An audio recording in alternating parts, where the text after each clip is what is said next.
Okay, the actual language itself. And I'm going to give you, as I go through this material, some page numbers to look at for additional information, or that the notes kind of are glossing for you. Pronunciation. Vowels of continental or European values. In other words, in Old English, when you see the letter I, it's not pronounced like in a modern American I, or I even. It's going to be E, as the E in machine, okay? Same with, the German. Y is pronounced like the U in German Küche, or in French tu, okay? And H is the H in Scots loch, loch. Thorn and eth are undifferentiated. That is, they're both voiced and voiceless. A thorn can be th or th. An eth can be th or th. Okay? It entirely depends upon the context. The letter C, and this is a little... C and G are the two most difficult letters for somebody learning Old English. Okay. Consonants, by the way, are discussed on pages 96 and 98 of the textbook. Vowels on 95 to 96. C can be a hard k, as in kuning, okay, or a ch, as in chiricha, okay, and it all depends again upon the environment. Okay, the k sound is going to come before a y, an a, an o. Usually, if it's before or after an I or an E, it's going to be the ch sound. Okay? So if the C comes after or before an A, a O, or a Y, it's going to be k, like in the Old English word ok, AC, which means but. Okay? That's why we have modern English cat, for example, not sat, but we have ceiling. Okay? G, again, two different values. Actually, this one has three, but for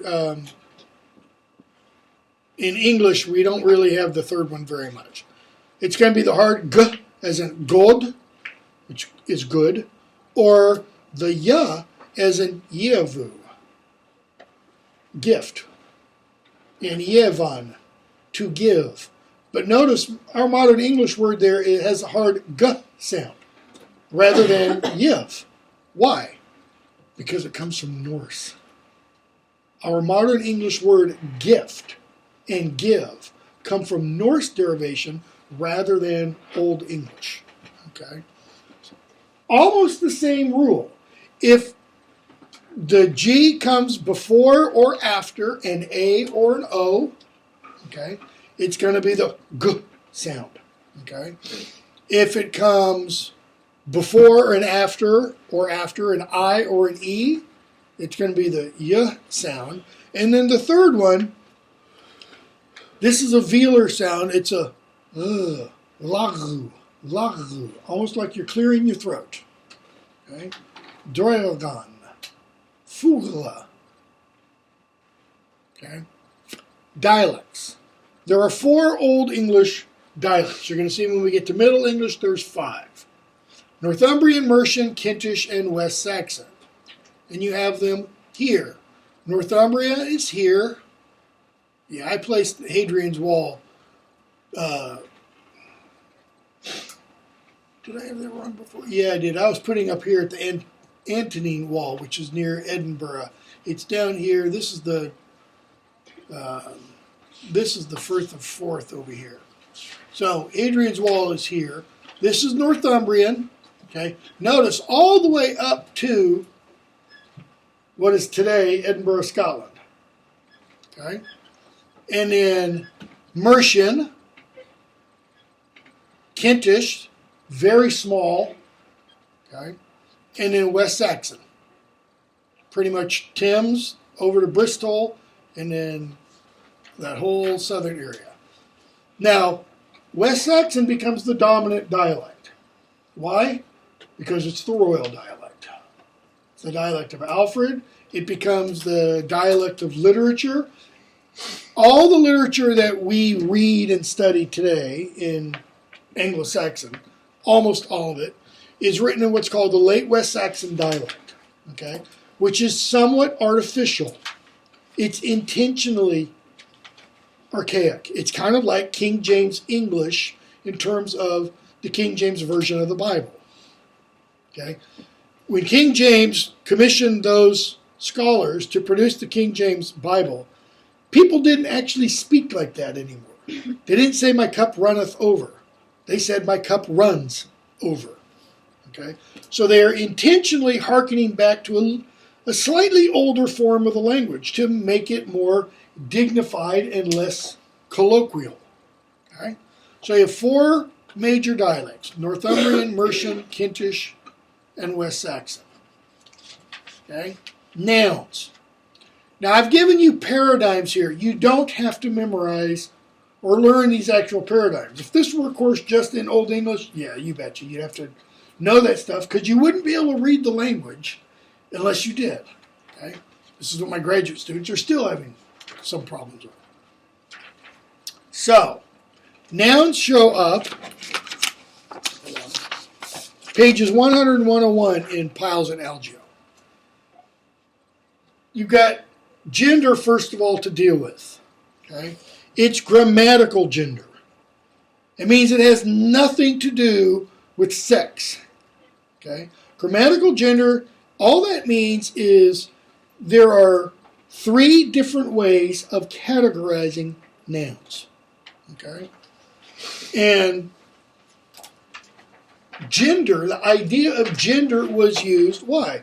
Because it's a nice tripartite system already. Okay? It's hard to come up with a system that has 3s naturally. But gender is one that works. Okay?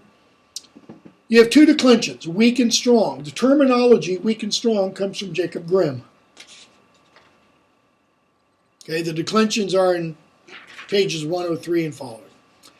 Nouns have got to be one of the 2 declensions. You don't have a non-declined noun. Because if you do, it's not a noun. Every noun must decline. Keep in mind, what does decline mean? It falls away from the nominative form. The nominative, the subject form. So that it takes a different ending if it's made accusative or genitive or dative or instrumental. Okay? Again, terminology from Grimm and his study of Gothic and Germanic and such. The stem of the Germanic root, vowel or consonant, is what determines whether or not it is strong or weak. Okay? This is all in your book in a lot more detail. So, slide that over a little bit. Strong nouns have vowel stems. The problem with this is that when you look at an Old English text, you don't see these vowel stems anymore because they've all dropped off. But in the Proto-Old English or in the Proto-Germanic, they did have those forms. We know they had those forms because if you go back and do like what we did before with Indo-European and morphology and look at the root word and then look at the endings, you can start to go down between the root word and the inflectional ending and start to see these stem endings. That is, a vowel that comes between the root and the inflection. Well, in Germanic, you had 2 primary ones, okay, for strong nouns. You had A stems. That is, you'd have a root, a letter A, and then an ending. Or you had long O stems. You'd have a root, a long O, and then an ending. Okay? Notice the form I've used. 2 Germanic terms that are unattested. These are reconstructed forms. Okay? Stein, Old English stone. And Yeb Oz, Old English gift. Okay? We don't see that word Stein anywhere. It doesn't show up in Gothic. Not with the AZ on it, at least. It does show up in Gothic, if I remember right, with an OS. Okay? So you have the strong noun declension there. Masculine A stem, neuter A stem, and feminine O stem. Look what happens. Okay, all of these are just the endings that get put on words. Okay, for the different cases. So if the word, we'll use angel, okay. If the word is nominative, notice up here. For a nominative, masculine A stem, it doesn't have an ending. Well, look at angel down here. Notice there's nothing added onto the word. Accusative is the same way. But look at the genitive form, the possessive form. What's it have? An ES. And so we have angelus. Notice the L and the E reverse. Why? Because it's easier. It's easier in the mouth to say angelus than it is to say angels. Okay. Plural. Notice the plural forms. There's only 3 forms, actually, for the plural. Us, ah, and Okay, remember when I talked about one of the things that links the Germanic languages with the Balto-Slavic languages? Dative plural, they end in Germanic and the Balto-Slavic languages. Notice, all the way across the line, all the dative plurals are ending in Okay? So, you have angel, ship, and sorg, meaning sorrow. We'll go down the line. Plural, anglas, anglas, angla, anglum. Look at modern English. Angel, accusative, angel. Plural, possessive. What do? Do we put A-N-G-E-L-E-S? No, we put A-N-G-E-L apostrophe S. Okay, the apostrophe is actually a mistake from the Middle Ages. Right? And when we're speaking, do we pronounce apostrophes? No, we don't say, well, my angel apostrophe S. We don't do that. Okay? So in spoken, it's the same. Dative instrumental, no ending. Plural, what do? Modern English. Angels. All we've done is we've dropped off the A. Okay? Accusative, give it to the angels. Plural, same thing. Okay? This is a little bit different. Angla. Okay?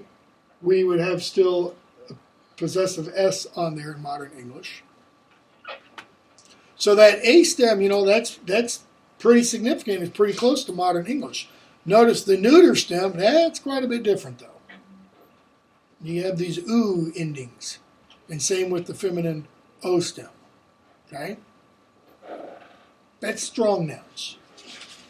So what do you need to know about strong nouns? That you have the different stems and the different stem endings. You don't have to memorize the endings. You do need to know that you have the masculine A stem, the neuter stem, and the feminine O stem. Okay? Weak nouns. These are consonant N stems. These are really easy compared to the strong nouns. Because look at them. Okay? Nominative, the word's going to end with an A. Accusative, genitive, dative, and instrumental, they're all going to end with an AN. 2 forms. Okay? For 5 cases. What about plural? 3 forms, again, for 5 cases. What about the neuter? Well, that's a little different. You've got still, though, 2 forms for the 5 cases. And you still have 3 forms there. Okay? And there you see it with the word nama for name, ai for eye, and tunga for tongue. Okay? So in terms of modern inflectional endings, which stem do they tend to come from? The masculine A stem. At least in terms of the plural and the possessive. Okay? 5 cases of Old English nouns. How many were there in Indo-European? 8. It's simplified. Okay. Adjectives. They are weak and strong also. Okay. Weak adjectives. It's real easy to find a weak adjective because they come after a definite article or demonstrative pronoun or a possessive pronoun. So you find your noun. If it's got a modifier in front of it, that's either going to be a demonstrative or a possessive pronoun or an adjective.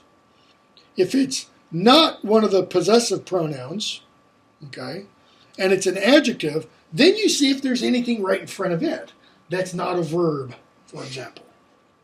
If it's got one of these other modifiers, then you know you have a weak adjective. Okay, Segodastan, the good stone. Notice, strong adjectives don't have a definite article or demonstrative pronoun in front of them. Okay, look at the ending. Se godastan. Se just means the. Okay, god-a-stan. Strong is just god-stan. But you would still translate that in modern English. This is the thing I'm having difficulty getting my grad students to do. We would still supply a definite article. Why? Because we need, in modern English, those articles. Our language is heavily dependent upon the use of articles. Old English wasn't. Okay?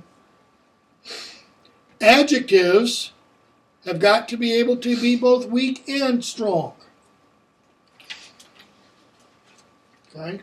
They're not fixed like these nouns. Nouns have either a weak form or a strong form. They don't have both. Adjectives have both. It's all dependent upon context. Okay? So you've got examples there for the strong adjective declension for good. Notice, that's pretty complex.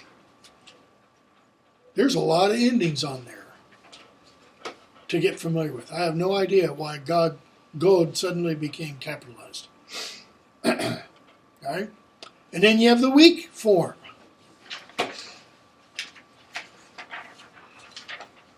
Again, you don't have to memorize the paradigms.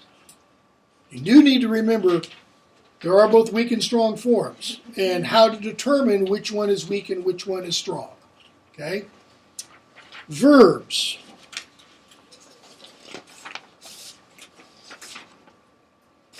Verbs are on pages 110 and following. Again, the language is from Grimm. Weak and strong. Weak verbs, we talked about this already with Germanic. Weak verbs form the preterite tense with a dental suffix. Think, thought. Yeah, it has a vowel change, but that's not what's important. It's that dental suffix. Okay? Strong verbs are formed by a vowel change, or what's called ablaut. Ablaut is this vowel gradation. Swim, swam, swum. If you remember that vowel chart, okay? Swim, where is that vowel on that vowel chart? If you had the vowel chart here, swim is over here. It's a high front vowel. Okay, it's right after E. Swi, swam. What happens to that vowel? It drops down to the middle almost. Swim, swam, swum. It's very lax, but it's a higher vowel, but it's in the back of the mouth. That is, the tongue is shifting to the back. Okay? This happens, okay, this kind of movement of the tongue in the mouth happens for all the strong vowels. This ablaut gradation, this movement from high tense front vowels to lax high back vowels. We don't know why. This is one of those things, people have theorized. Maybe it's because of, Germanic mythology and no future and that kind of stuff. Okay? So 7 types of strong verbs. And this chart essentially is in your book on page 114. they've got a couple of variations because some of these classes have kind of subclasses. Excuse me. But I've simplified it a little bit. Okay? Again, you don't have to memorize this. You do need to know there are 7 classes. Okay? I just give this in case you want to learn it or are interested. Because this does help you understand some things about modern English. How we form past tenses of some verbs, but not other verbs. You know, you've got the infinitive, the preterite first person singular, the preterite plural, and the past participle. You know, I tell my grad students, you know, if you've got a verb, and you know it's a verb, and it ends with an O-N, that tells you an awful lot right there. It tells you something about your subject. What is it? It's in the past. Okay, well, it tells you the verb's in the past. It's plural. So the subject's going to be we or they. Remember when I had a Cadman's hymn? Nu shulan harion, shulan. That's what tells me that needs to be translated, now we should praise. See, when you've not been introduced to that before, sometimes a student will just translate that, now should praise. And I always, because I have them do these things called parsings. Who should praise? You have to supply the subject, because oftentimes there won't be a stated subject. The subject will be implied by the verb. Okay? Go on. Okay, that's too big. Pronouns.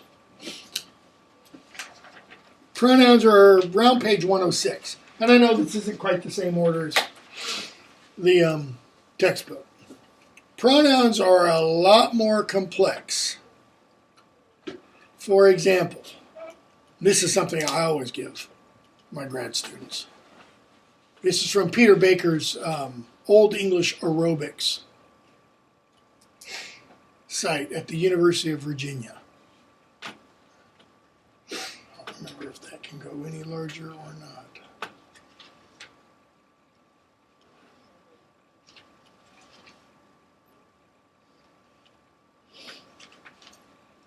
Personal pronouns are down in this corner.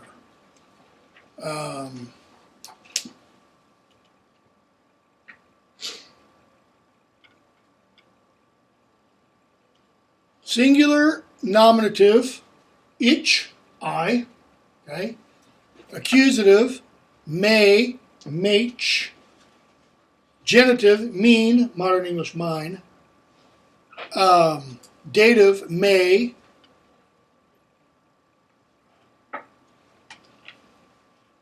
Oh, that's right. The other forms. Thu, they, thach, theen, they. And then they have this dual form. Completely dies out. Dual means always and only we two. So wheat, we two. Or unk, us two. Unker, our two, etc. Plural, we, us, ur, us, ye. You can see some of those in modern English. But then you have these third person. Look at all these third person. Here, here, him. Whatever happened to they, their, them? Those come from Old Norse.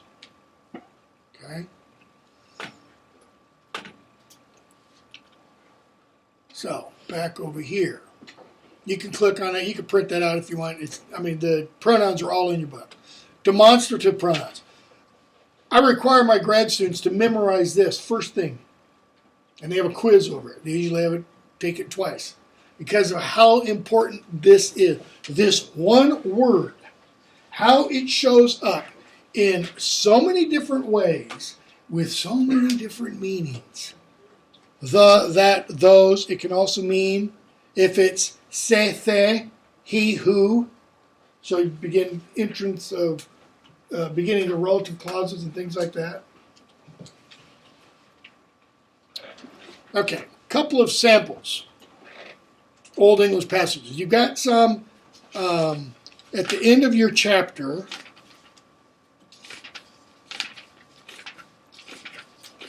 On pages 119 and following, you've got two passages from Genesis. Yeah.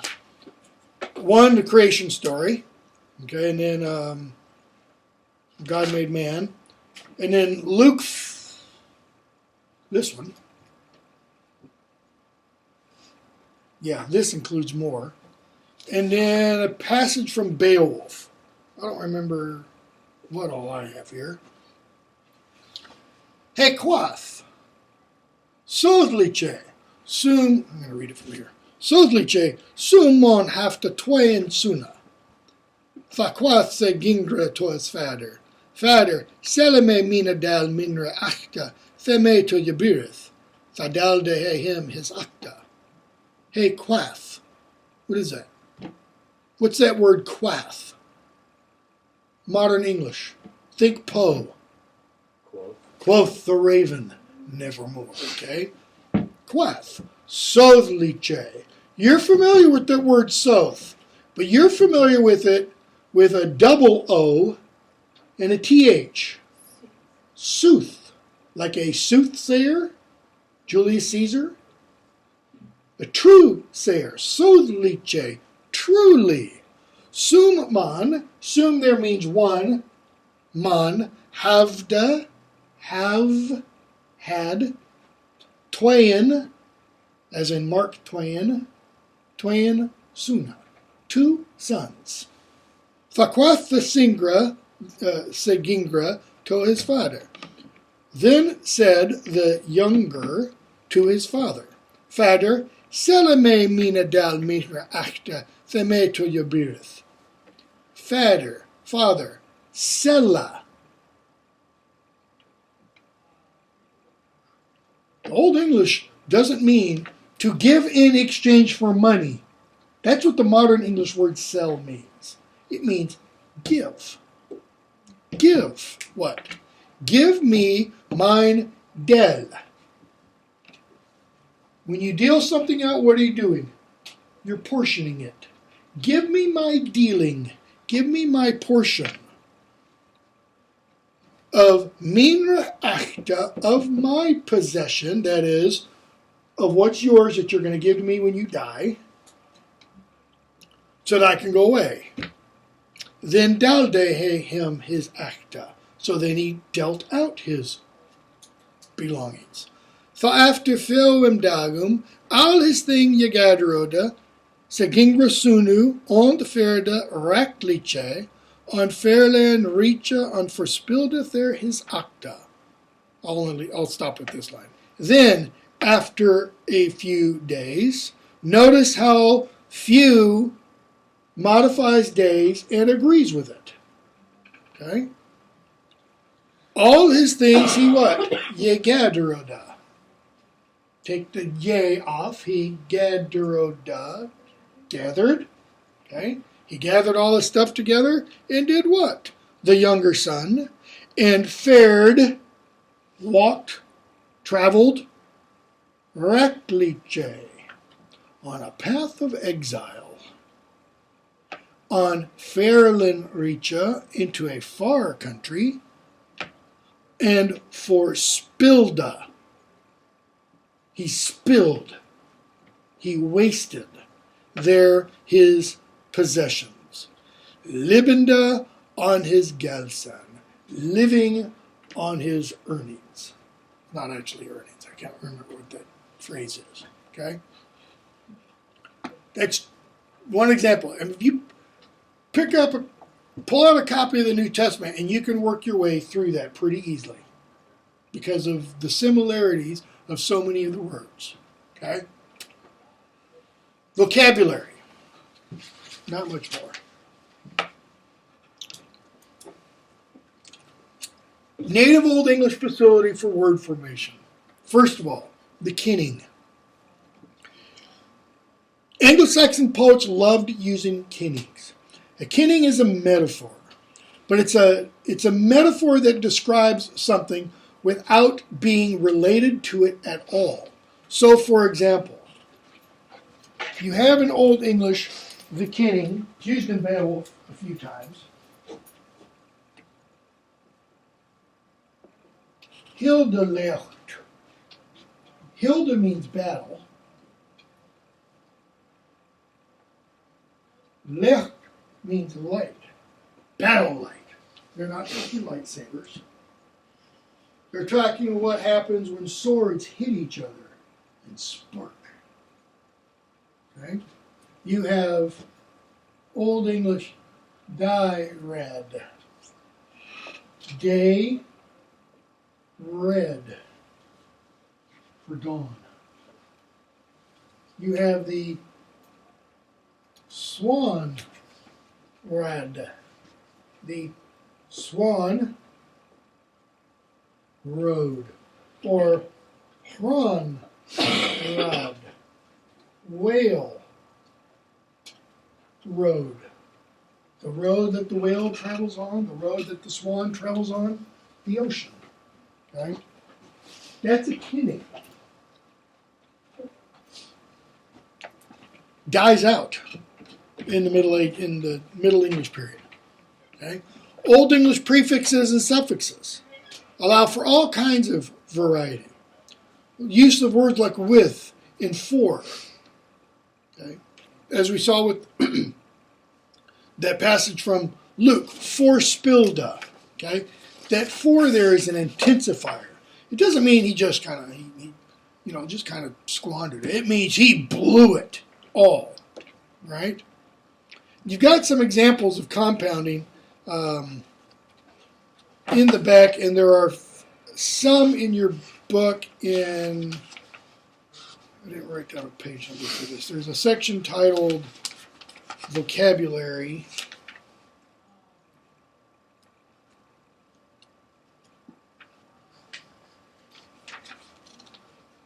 Which begins on page 99. Okay. For example, leech, leechhouse, the body house. Okay. So what else? Foreign loanwords. Celtic. As I said before, there are very few Celtic words adopted into English, approximately 20. Okay. Which I already, mentioned crag and coombe and things like that. Place names are some. Avon, Usk, Severn. What else? Latin. 3 phases of borrowing of Latin. Continental period, Latin words through Celtic, and Latin words through Christianity. What do I mean by continental period? I alluded to this earlier. The influence or the commerce, the interchange between Roman troops and Germanic tribes, okay, where we know Roman words were borrowed into Germanic then, like dish, wine, street, strata, okay. All those 3 words entered Germanic during this continental period, okay. Latin words through Celtic. Campus. Okay. Castra becomes, meaning like campsite, becomes Chester. Okay, which enters Celtic and then becomes Chester, like Chichester and Winchester and things like that. Okay. Latin words through Christianity, there's more than you can count. Anchor, organ, psalm, just a slew of them. Okay? Old Norse. Lots of borrowings. I think I said in here before, pretty much, not entirely, but almost all SK words that begin with ska, that sound, or spelled SK or SC in English, come from Old Norse. Skin, scrub, ransack comes from Old Norse. Okay? Our word for egg comes from Old Norse. Our word for window comes from Old Norse. Old Norse and Old English are very similar. Okay? Old Norse k and ska are related to or similar to Old Norse ch and sh. For example, Old Norse skirt, Old English shirt. They're not talking about two different items of clothing. Old Norse k and Old Norse ch, or Old English ch. Scottish kirk for church. In English, chiriche. Okay?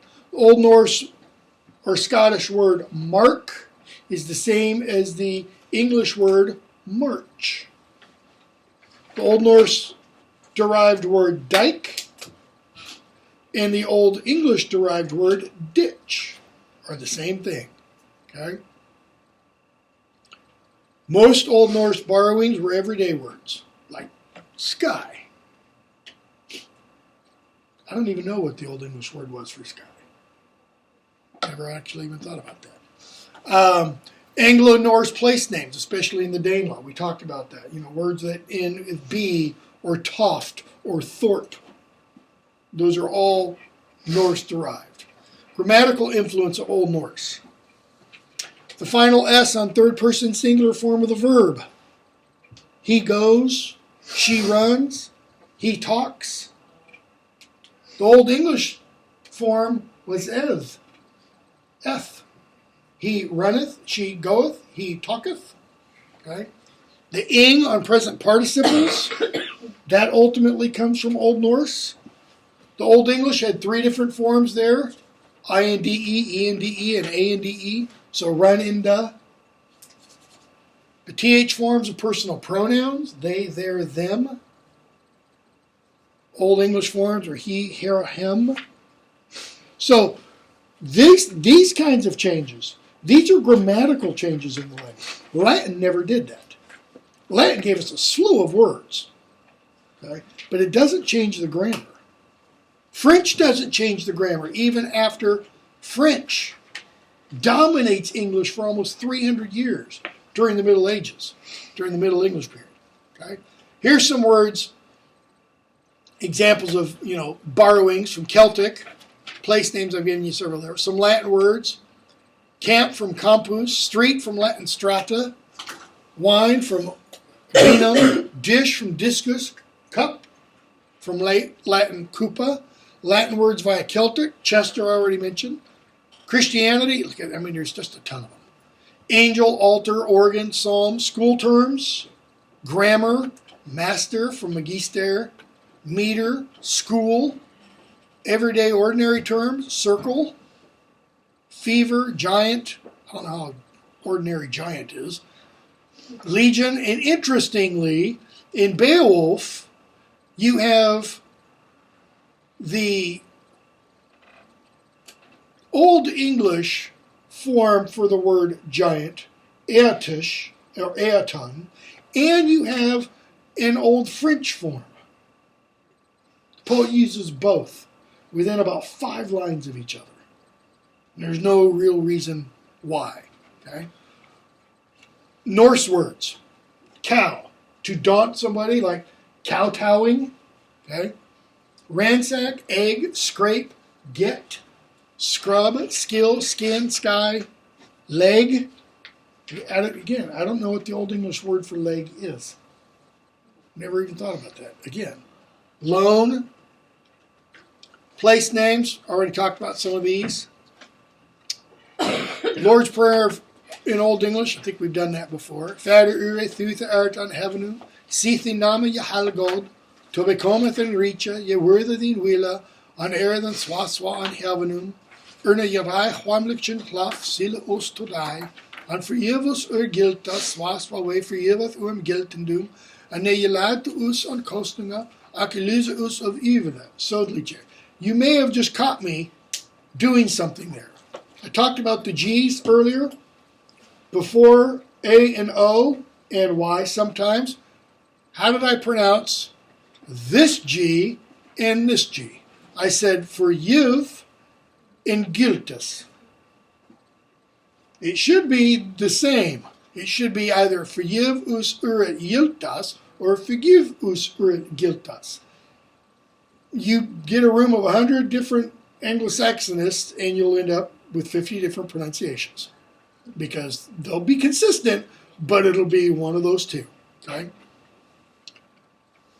Old English orthography, I've just given you the letter forms because you can actually look up, if you're interested, you can look up Old English manuscripts online because most of them are available. Wonders of the internet. And then this is just a little part of a lyric. This is an assignment I actually have my grad students do. They have to do a parsing. They have to pull out, for the first semester, they have to pull out 5 lines of text, and they have to identify all the parts of speech. Okay? This, by the way, for those of you who are Tolkien fans, this is the opening line of this, what's called Advent lyric, that kind of launched Tolkien into Middle-earth. Eala Arendelle. Okay, Arendelle the Mariner and such. And there's a little translation of that passage. Questions? I know that's a lot for one night. Okay. Keep in mind, the notes are a guide. The notes aren't to replace reading what's in the text. Okay? They're a guide, a shorthand for you.